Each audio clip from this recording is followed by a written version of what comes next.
Ramses left the grand palace, the weight of the pharaoh's command and the promise of the army commander title settling heavily on his shoulders. The memory of the golden trident of Menesa flashed in his mind, but he quickly dismissed it. This was a man to be caught, a thief to be outsmarted. He would prove his worth through strategy and conventional force, saving the heirloom for a true crisis. His first move was intelligence. He eschewed the lazy, fearful courtiers and instead sought out the merchants and travelers who frequented the robbed towns. Within 2 days, a rumor solidified into a certainty. The Dark Lord was planning a strike on Kebui, a wealthy, densely populated town known for its thriving silver trade. Ramses gathered a hand-picked unit of the royal guard, men whose training he personally oversaw, instilling in them the discipline his father valued.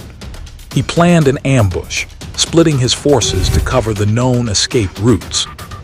The Dark Lord operates in shadows, Ramses told his soldiers as they marched. We will light up the night and force him into the open. We take no prisoners, only the head of their leader as the pharaoh commands.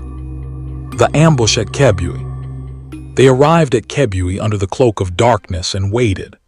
As the moon reached its zenith, a silent black procession slipped through the town gates. Leading them was the infamous figure, the Dark Lord, clad entirely in black, the terrifying skull mask gleaming faintly in the moonlight. Now, Ramses roared, springing the trap. The ambush was precise and the fight immediately broke out. Ramses, leading the charge, went straight for the Dark Lord. He was a whirl of youthful energy and training, his bronze khopesh flashing. The Dark Lord's movements were unnatural, fluid, and disconcertingly efficient. He didn't fight with brute force. He dodged, deflected, and used the chaos around him. "Surrender, fiend," Ramses yelled, pressing his attack. The Dark Lord met his gaze through the empty sockets of the skull mask. He didn't speak, but a chilling, mocking laugh seemed to echo in the space where his mouth should have been. Ramses landed a blow that should have ended the fight, but the Dark Lord twisted away, the khopesh merely slicing the thick black fabric of his cloak. The Dark Lord's own weapon, a strange, crescent-shaped blade, was purely defensive, parrying Ramses's attacks with impossible speed. The Dark Lord's band of robbers, though outnumbered, fought with a frightening loyalty, covering their leader with ruthless efficiency. They were clearly not common thugs, but disciplined, dangerous opponents.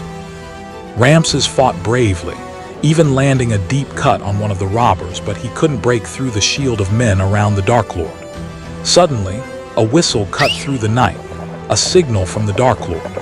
In an instant, the robbers disengaged, retreating with disciplined speed toward an unguarded side street.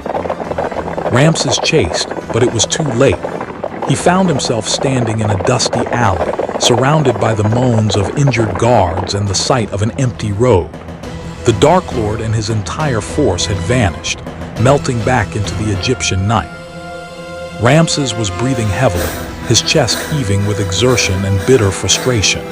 His plan had been perfect, his courage unyielding, yet he had failed. He had not captured the Dark Lord. He had not brought back the skull. He had only been given a humiliating, tough fight by a superior, disciplined enemy. He ran a hand over his face, a realization sinking in. His training, his courage, and the standard army were not enough. This problem was truly great, and perhaps he had been wrong to leave the golden trident of Menesa behind. How would he face the pharaoh Menetra with this defeat? And what new strategy would he now be forced to adopt? The return to the royal palace was a grim procession.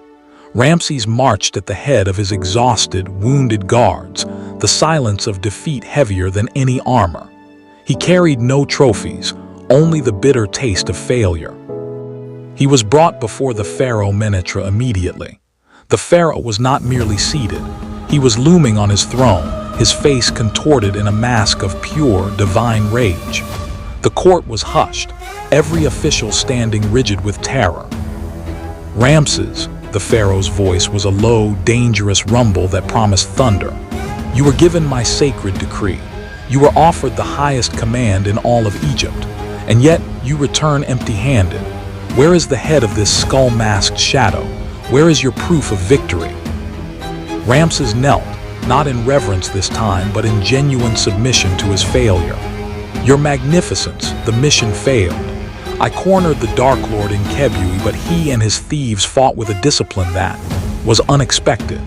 They vanished into the night like smoke." Menetra rose, robe swirling. "Unexpected. You faced a lion, boy. You are a son of a great trainer.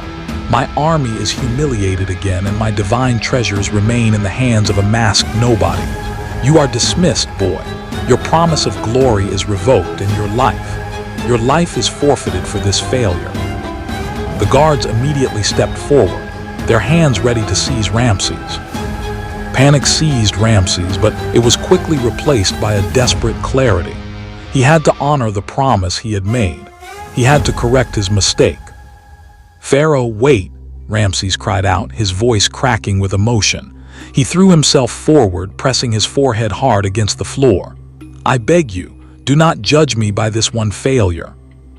Tears of frustration and shame blurred his vision, falling onto the polished stone.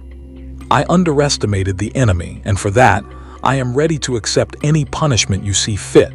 But grant me, in your divine wisdom, one more chance." Menetra was silent for a long moment, the only sound the ragged breathing of the assembled courtiers. His rage seemed to cool into a dangerous scrutiny. "A second chance. You ask for mercy after you mocked my decree and failed to deliver the skull," the pharaoh spat. "What makes you believe the result would be any different, little lion slayer?" "Because, divine ruler, I now know what I face," Ramses insisted, pushing himself up onto his knees, his eyes burning with renewed resolve. "He is not a simple thief, but a warrior who moves with dark purpose. I did not take the necessary measures. I relied on the methods that have already failed the royal guard. Give me 7 days, Pharaoh, and I will return with the order you seek. I will show you that my resolve is greater than my initial mistake." The pharaoh looked down at the youth, seeing not just the desperation, but the raw, unquenched fire in his eyes. Menetra loved audacity, and he loved a chance for vengeance. If Ramses failed again, his death would be even more satisfying. Finally, the pharaoh nodded slowly. 7 days, boy. 7 days to make this Dark Lord a footnote in my reign. If you fail to bring me his head in 7 days, I will not only take your life, but your father, Callum, will be stripped of his name and command, and his family will be made slaves of the temple. Menetra stood, pointing a menacing finger. "You are warned, Ramses. Do not return to this court unless you come in victory." Ramses bowed deeply, relief and a terrifying new pressure washing over him. "I thank you, Pharaoh Menetra. Your grace will not be wasted. I will succeed." He knew now that a conventional fight would not suffice. He was free to use all the tools at his disposal. He thought of the golden trident Menesa and the power it represented. With his life and his family's fate hanging by a thread, Ramses knew he could no longer rely on standard army tactics. How will the trident of Menesa play a role in his renewed hunt for the Dark Lord? The return to the trident. Ramses left the pharaoh's court with a singular focus: to train his chosen unit until they were a disciplined, agile strike force. He worked them relentlessly for 3 days, correcting every tactical error he had made in Kebui. He taught them to move as shadows, not marching targets, and emphasized flanking maneuvers over frontal assaults. But his mind kept returning to the golden trident. Locked away in his small chamber, the heirloom felt like a silent rebuke. He had tried to win glory through conventional means and had nearly lost everything.